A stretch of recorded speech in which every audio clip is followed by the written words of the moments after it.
This channel does not promote any violent, harmful or illegal activities. All content provided by this channel is meant for an educational purpose only.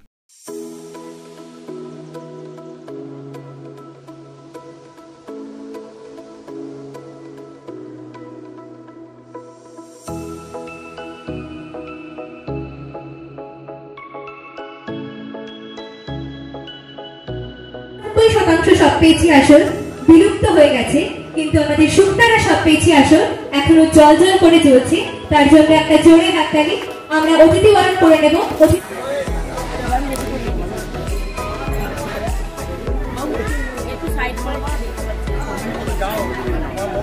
করে নিচ্ছে আমাদের সকলের প্রিয় অমলদা, অমল পোদ্দার মহাশয়। জোরে হাততালি।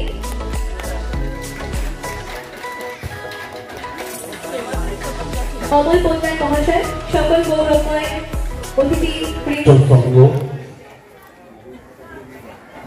সব পেয়েছি শুক্তারা আসরে ৭৫ বর্ষ উদযাপন হচ্ছে।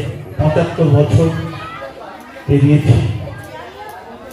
এই ৭৫ বছর কম না, বিশেষ করে সেই সব মানুষের কথা স্মরণ করতে হয় যাদের হাত ধরে এই সমস্যা তৈরি হয়েছিল।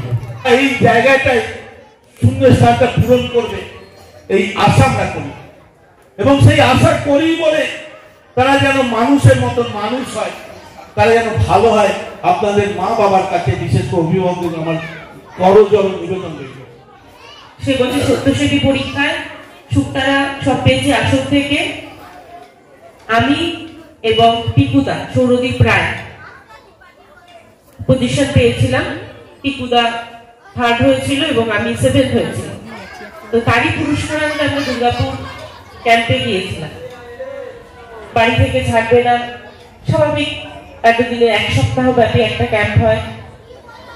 ক্লাবের প্রত্যেকটা দাদা গিয়ে বাবা মাকে রাজি করিয়ে সেখানে নিয়ে যাওয়া হয়। ফিরে যায় না, কারণ এরকম সুবর্ণ সুযোগ পাওয়া যায় না। আমার ব্যক্তিগতভাবে ৭৫-৭৬ বছর বয়স আমার। এই কলোনি 1950 সালে প্রতিষ্ঠা হয়। ওপার বাংলা থেকে আমরা অত্যাচারিত হয়ে উদ্বাস্তু নামক একটা বড় রাষ্ট্রপতির তকমা দেওয়া, সেই হিসেবে আমাদের এখানে অবস্থা খুব লড়াই। যেভাবেই করি না কেন, প্রত্যেকের লক্ষ্য এবং উদ্দেশ্য যে সমাজের কিছু ভালো কাজ করা।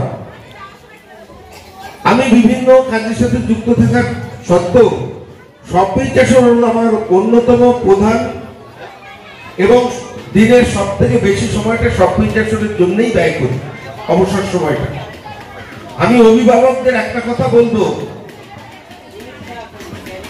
বিশেষভাবে অনুরোধ করব যে সামাজিক অবস্থার অবক্ষয় দিয়ে যারা সমাজকে পরিচালনা করেন তাদেরকে শুধু দোষারোপ না করে নিজেরা নিজেদের সন্তানদের এমন ভাবে মানুষ করুন যাতে তারা অন্তত 4টে জিনিস শেখে।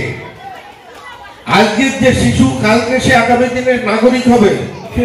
আজ আমাদের যুব সংঘ ও শুক্তারা শক্তি আসন যে অনুষ্ঠান আজকে অনুষ্ঠিত করেছে, এই অনুষ্ঠান একদিনের জন্য হয়নি।